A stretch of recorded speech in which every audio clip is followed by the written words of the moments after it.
복음서를 읽어보면은 예수님이 늘 함께 하셨던 사람, 함께 먹고 또 함께 같이 걷고 함께 생활하고 이랬던 사람들이 있는데, 주로 율법의 정죄를 받고 죄인으로 낙인 찍힌 사람들과 늘 주님은 함께 먹고 마시는 것을 즐겨했습니다. 이스라엘 나라라고 하는 이스라엘 나라의 헌법이 율법 아닙니까? 근데 이 율법의 정죄를 받으면은 가장 큰 타격이 뭐냐면 모든 사람과의 단절이 되는 것입니다. 저 사람은 죄인이다, 함께하지 말아라. 그래서 자연스럽게 왕따의 자리로 밀려나게 되지요. 근데 예수님은 한 번도 이들을 어떤 시각으로 바라보지 아니하시고 늘 품어주시고 또 사랑해 주시고 함께 삶을 공유하시고 이런 일들을 했습니다. 3년 동안, 거의 3년 동안 예수님을 따라다녔던 베드로가 오늘 본문에서 이렇게 예수님께 물어보는 거예요. 예수님, 형제가 죄를 범하면은 몇 번 용서하면 되겠습니까? 이 말의 의미는 나름대로 이 제자 베드로도 예수님과 함께 그렇게 삶을 살아가면서 많은 은혜 받았겠죠. 야, 우리 주님은 보통 분이 아니구나. 늘 죄인들과 함께 하시는 분이구나. 이런 영향을 받았기 때문에 이런 질문을 하게 된 것이죠. 몇 번 용서하면 되겠습니까? 7번 정도 하면 되겠습니까? 이런 질문을 했습니다. 이스라엘이라는 나라는 이 숫자라는 개념을 굉장히 민감하게 생각한 민족이에요. 성경에도 보면은 7이라는 숫자는 계속 반복적으로 나오는 일들을 하고 있죠. 특별히 하나님께서 천지를 창조하실 때에 이 숫자입니다. 6일 동안 천지를 창조하시잖아요. 그리고 영원한 안식으로 들어가는 것이 이제 7일째 되는 날입니다. 이게 모든 인간 세상의 창조를 마치시고 하나님이 안식으로, 다시 말한다면은 하나님의 영광의 자리로 들어가는 그 시간이 바로 이제 7이라는 숫자입니다. 그러니까 7이라는 숫자는 완전한 수이시고 수라고 할 수 있고 충만한 숫자이고 또 하나님의 임재 안으로 들어가는 숫자다, 이렇게 말을 할 수가 있는데, 그래서 베드로는 7번이라는 의미를 강조를 했는데, 여기에 예수께서는 아니 베드로야, 무슨 말을 그렇게 하고 있니? 아니야, 7번씩 뿐만 아니고 7번씩 70번이라도 용서를 해야 되지 않겠느냐 라고 하시면서 바로 이어진 말씀이 뭐냐면은 하나님의 나라는 어떤 자들의 것이다. 다시 말하면은 어떤 사람들이 천국 시민이 될 수 있는지 아느냐, 그 자격에 대해 내가 말하겠다 하면서 이제 마태복음 18장 32절에서 35절까지 말씀을 이어서 하고 있습니다. 어떤 임금이 영토의 일부를 분할해가지고 그 영토를 지어 먹을 수 있도록 그렇게 이제 땅을 준 것이죠. 이 당시에 이제 아무튼 임금의 권한은 어떤 영주를 세우던가 이렇게 해가지고 이제 그 땅의 일부를 주어서 그 땅을 관리할 수 있도록 그렇게 하는 제도적인 장치들 하는 거 아니겠습니까?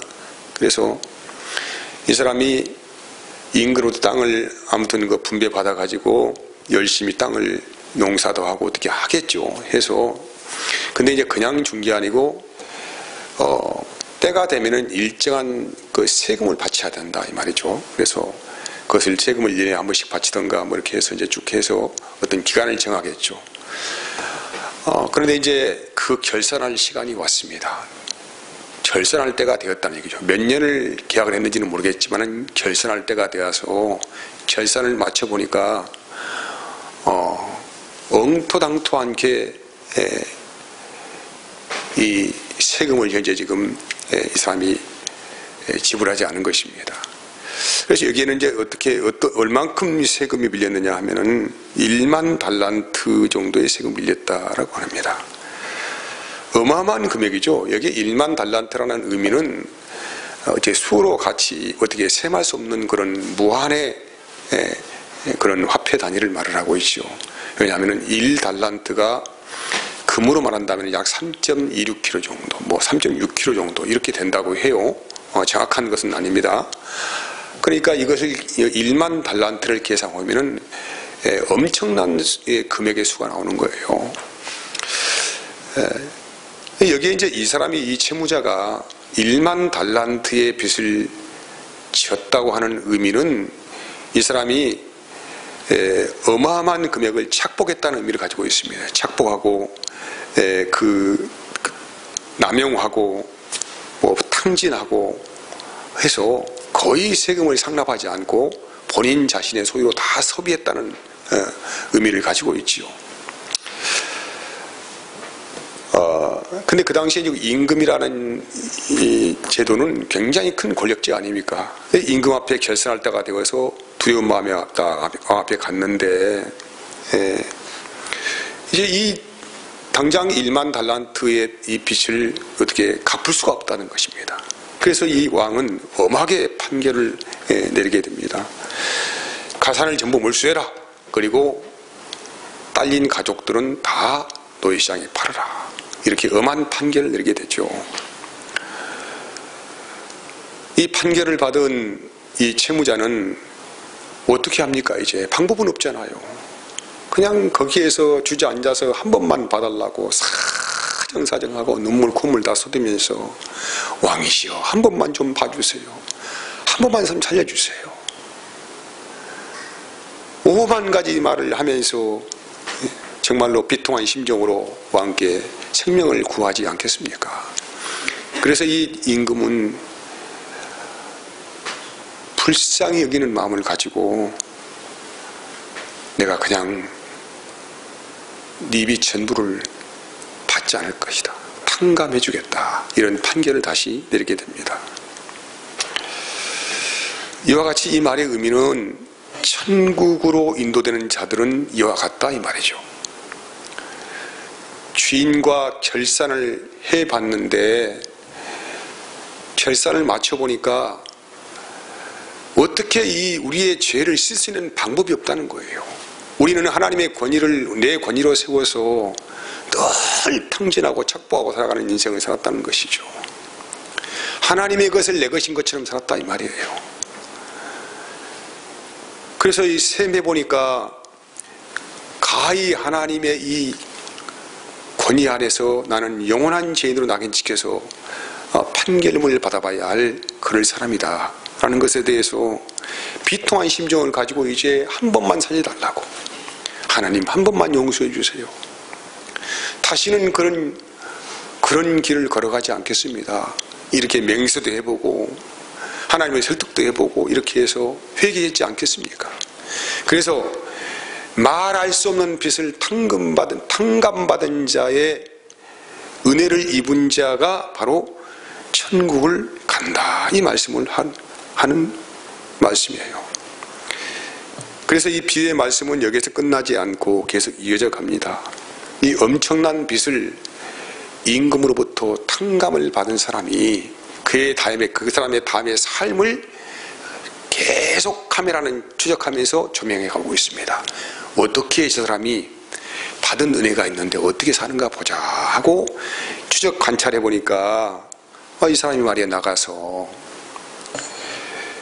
자기한테 평소에 100데나리온의 빚을 지고 오래도록 갚지 않은 사람이 있었다는 걸 생각을 했어요. 100데나리온 하면은 현재 화폐 가치로 환산해 보면은 한 데나리온이 노동자 하루 품삯이라고 이야기해요. 그러면은 이제 얼추 계산해 가지고 한 100데나리온에 가서 1000만 원 정도, 그 정도 금액이지요. 1000만 원 정도의 금액이면은 조금 노력하면은 갚을 수 있는, 누구나 갚을 수 있는 그런 금액 아닙니까? 근데 아무튼 이 사람은 어떤 이유에서인지 모르겠지만은 너무 가난해서 그런지 뭐 그 이유는 모르겠지만은 오랫동안 100데나리온의 빚을 갚지 않았어요.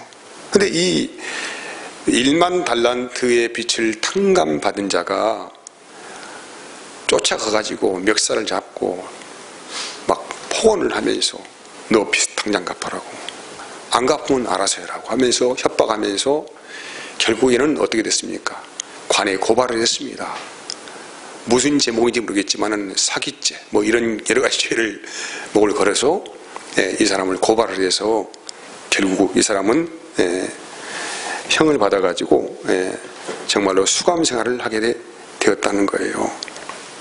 이 소식이 이제 아주 급하게 임금에게 전해져 갑니다. 임금님, 좀 전에 말이요, 옛날에 임금님께서 1만 달란트 빚을 탕감해준 그 사람이 세상에 자기 동료 친한 친구인데 100데나리온 빚을 갚지 않는다고 때를 쓰고 앙탈해서 해가지고 거의 그 사람을 옥에 넘겼다는 소식입니다. 임금은 굉장히 분노했습니다. 나쁜 놈의 자식이라고. 내가 저한테 어떤 은혜를 베풀었는데 정말로 나쁜 놈의 자식이라고. 당장 데리고 와. 그래서 그냥 그 자리에 판결을 하는 거예요. 영원히 너는 감옥에 나오지 못한다. 영원한 죄수다. 이렇게 판결을 하고, 그 다음 이 임금이 그 판결문에 대해서 그 판결문의 이유를 지금 말씀하는 거예요. 35절 말씀은 어떻게 왜 판결했다고 말하고 있습니까? 같이 읽어봅시다. 너희가 각각 마음으로부터 형제를 용서하지 아니하면 나의 하늘 아버지께서도 너희에게 이와 같이 하시리라.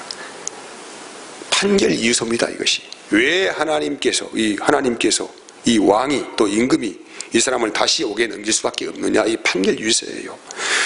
각각 마음으로부터 형제를 용서하지 아니하는 사람이라는 말이에요. 여러분, 마음으로란 말은 원어로는 카르디온이라는 말이에요. 카르디온. 진심으로, 중심으로. 우리가 어떤 일을 할 때 너 정말 진심이냐? 사실이냐? 돈을 빌렸어. 내가 몇 년 갚을게. 너 진실이야? 이 말의 의미는 사실적으로 행동할 수 있느냐 이렇게 묻는 거 아니겠습니까? 말만 하지 말고 행동해라 이 말이죠. 그러니까 중심으로 진심으로 이 말은 입만 뻥끗하지 말고 행동과 같이 일치하는 그런 마음을 보여달라 이 말이죠. 언행일치를 말씀하고 있습니다. 그런데 이 사람은 현재 1만 달란트의 빚을 임금으로부터 탕감받은 이 사람은 자기가 어떤 지경에서 은혜를 입어서 탕감받은지를 모르는, 즉 마음으로 그 왕의 용서를 받아들이지 않는 사람이다 이 말이에요. 사람이 마음으로 어떤 은혜를 받게 되어지면은 그 사람의 삶이 변화되지 말라고 해도 변화될 수밖에 없습니다. 이 입술과 삶은 너무나도 다르다는 것입니다. 그래서 이 사람은 이 임금으로부터 이 1만 달란트를 탕감받은 것에 대해서 마음의 중심으로 진실로 그 탕감을 받은 사람이 아니다. 이런 의미를 부여하고 있습니다. 그래서 이 사람은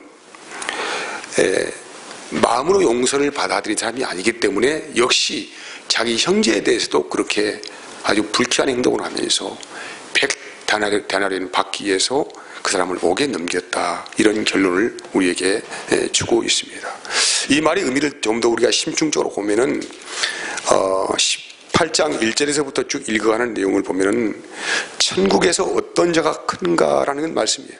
천국에서 어떤 자가 큰가. 그래서 쭉 그 대목을 읽어가면은 어린아이 하나를 영접하는 자가 큰 자다.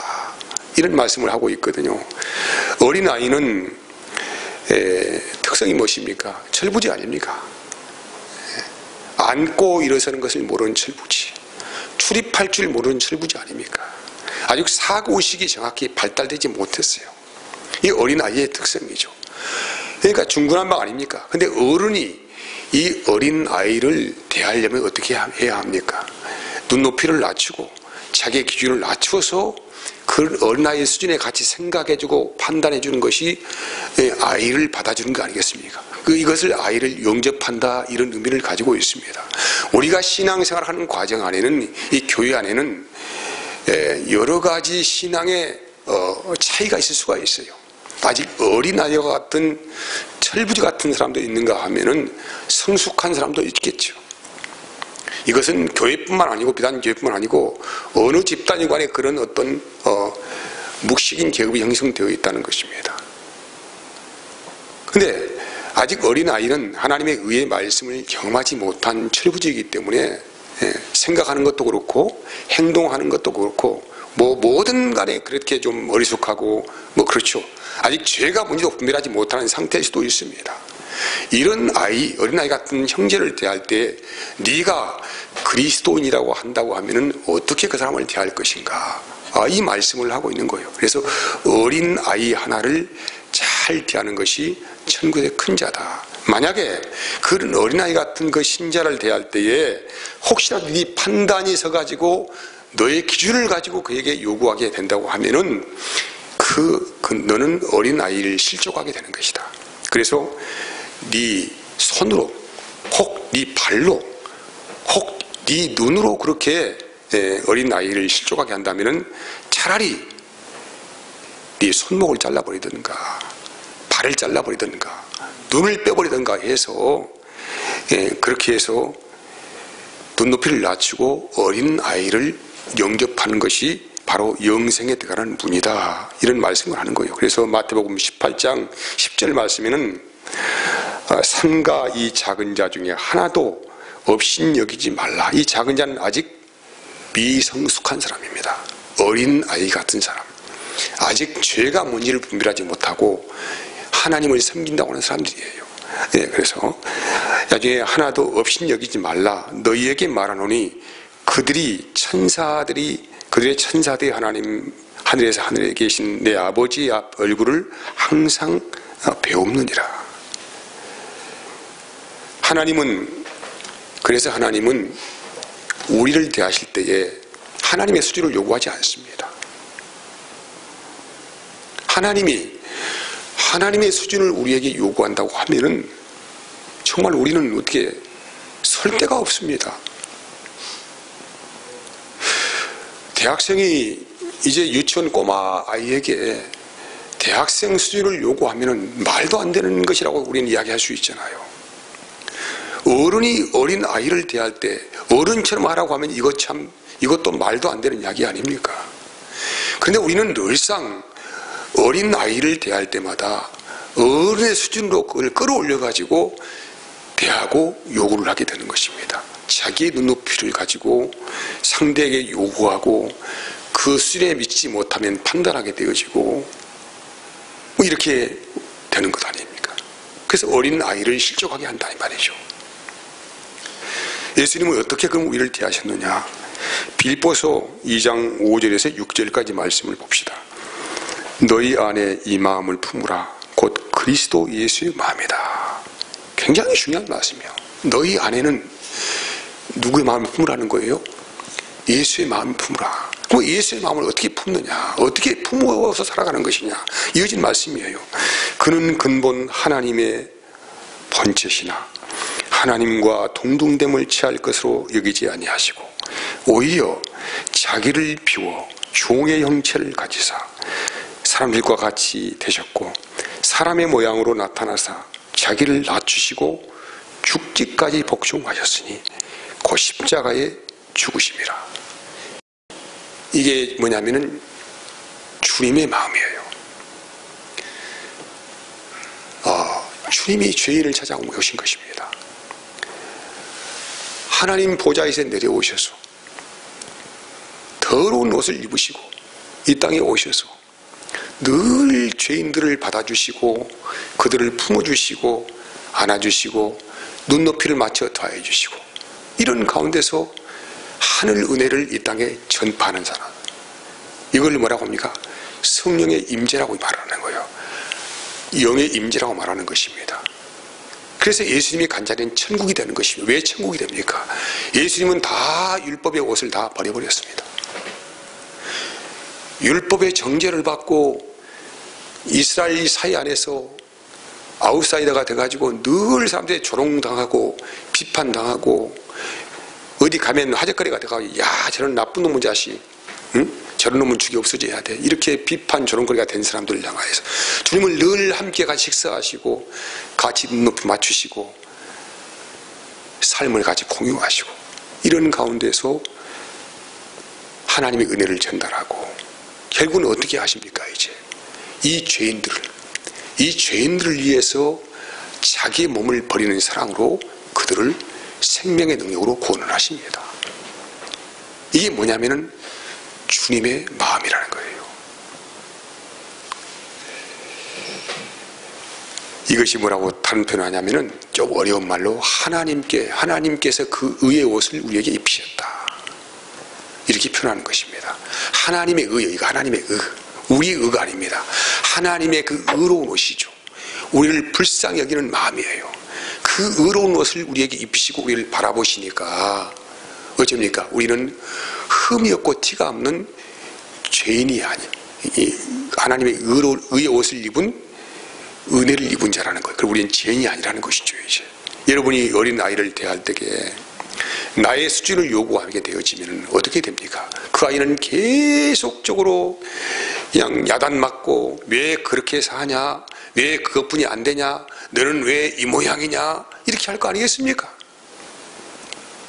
근데 자비로운 아버지는 어린 아이의 눈높이에 맞춰서 같이 웃어주고 또 신발을 닦아주고 옷을 빨아주고 뭐 이런 일을 하면서 아이를 계속적으로 성장시켜주는 일을 하기 때문에 바로 우리 주님께서 하신 일이 그런 얘기라는 거예요. 그래서 로마서 8장 32절에서 39절까지의 내용은 하나님의 의가 어떻게 나타나는가에 대해서 잘 설명하고 있는데 뭐 간단히 읽어봅시다. 이는 자기 아들을 아끼지 아니하시고 우리 모든 사람을 위하여 내주신 자가 어찌 그 아들과 함께 모든 것을 우리에게 주시지 않겠느냐. 그러니까 하나님은 모든 것을 주시는 거예요. 모든 것을. 우리에게 복되다고 하는 것은 하나님께서는 원 없이 한없이 보여주신 분이다, 이 말이죠. 어찌 아버지가 아들이 떡을 달라는데 돌멩이를 줄 수가 있냐, 어디 뱀을 줄 수가 있냐, 이 말이에요. 하늘 아버지께서 우리에게 필요한 진정한 것이 무엇인지를 잘 아시는 그분께서 어찌 그 아들과 함께 모든 걸 주지 않겠느냐, 이 말이죠. 그래서 하나님이 주신 은혜라고 하는 것은 이제 그게 쭉 설명되잖아요. 누가 능히 하나님께서 택하신 자들을 고발을 하겠습니까? 어떤 사람이 우리가 어떤 잘못을 해서 너는 죄인이다, 너는 용서받지 못할 사람이다, 이렇게 한다고 하더라도 하나님은 끝없이 그 모든 허물을 덮으십니다. 너의 과거도 묻지 않겠다, 현재도 묻지 않겠다, 미래도 묻지 않겠다. 나는 그냥 너를 나의 자식으로 난 받아준다. 내가 네가 받을 모든 화살을 내가 다 받아줄게. 너는 일어서라. 너는 은혜 안에 살아라. 계속적으로 하나님께서 그 율법의 화살을 다 그분께 맞으신 거예요. 어떻게 예수님의 십자가를 통하여서 다 맞으신 것이죠. 쭉 이어가진 말씀은 누가 너를 정죄하겠느냐, 이 말이에요. 그리고 35절, 누가 우리를 누구의 사랑에서, 그리스도의 사랑에서 끊을 수가 있겠느냐.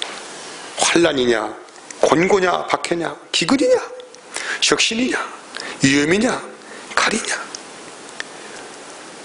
우리가 어떤 시험을 살아간다 할지라도 우리가 너무 가난하여서 너무 힘들고 고통스러울지라도 하나님은 우리의 가난을 탓하지 않으십니다.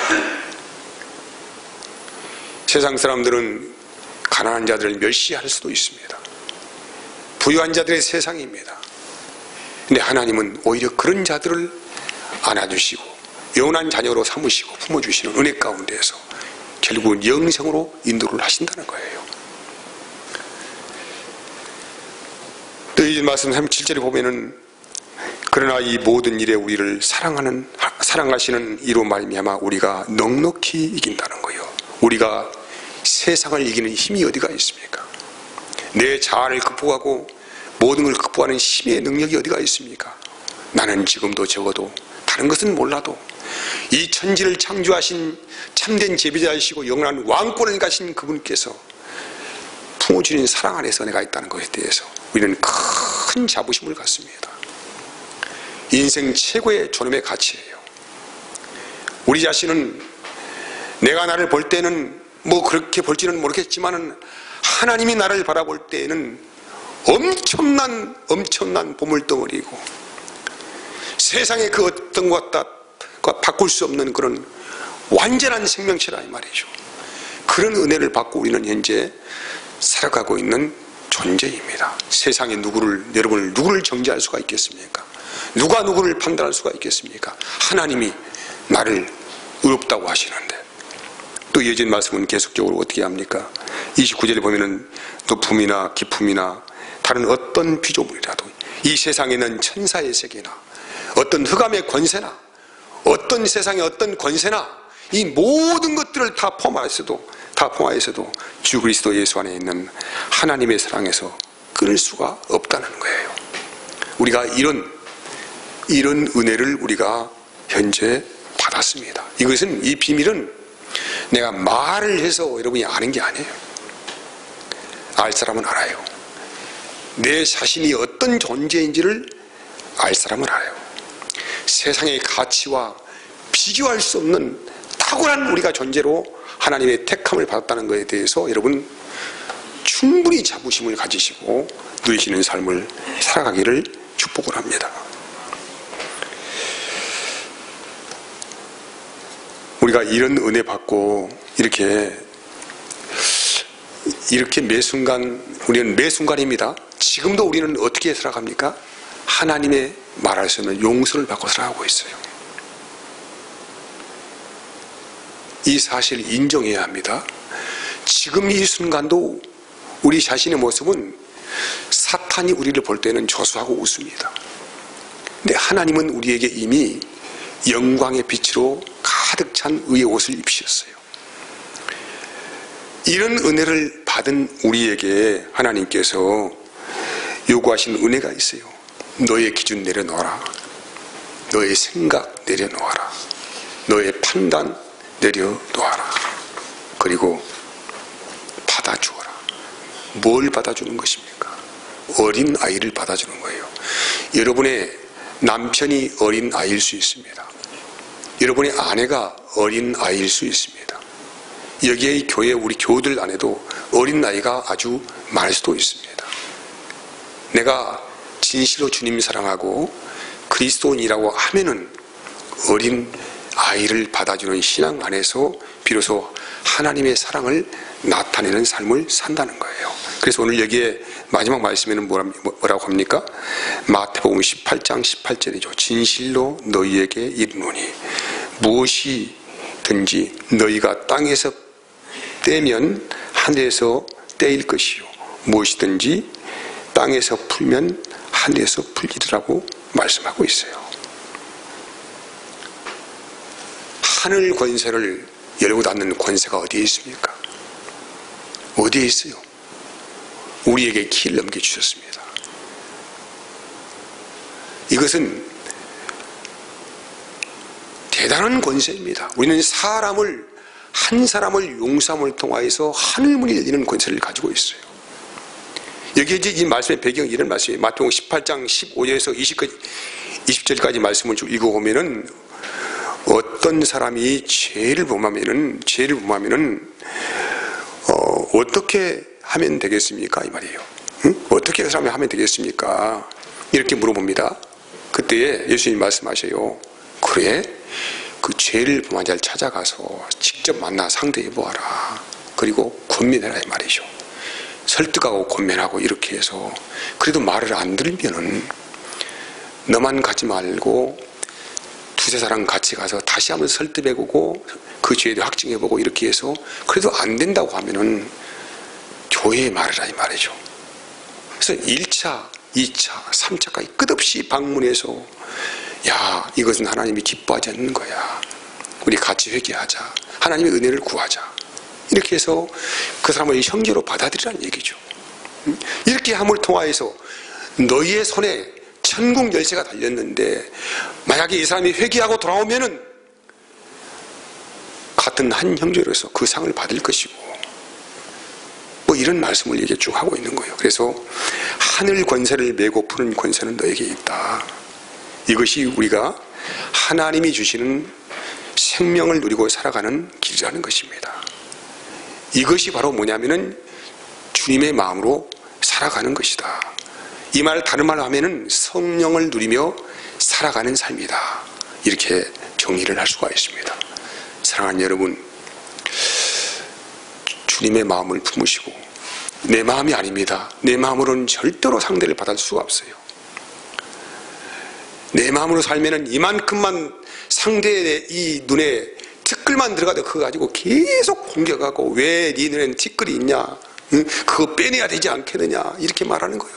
그때 주님께서 말씀하기, 야, 이놈의 자식아, 너는 들보가 있다. 들보가 있어. 행복하고 싶거든, 은혜로운 삶을 살고 싶거든, 우리는 오늘 주의 마음을 배워서 그 은혜 안에서 끝없이 상대를 받아주는 용서 안에서 그리스도의 사랑을 완성하는 율법의 완성의 삶을 살기를 진심으로 축복을 하겠습니다. 예물 드리겠습니다.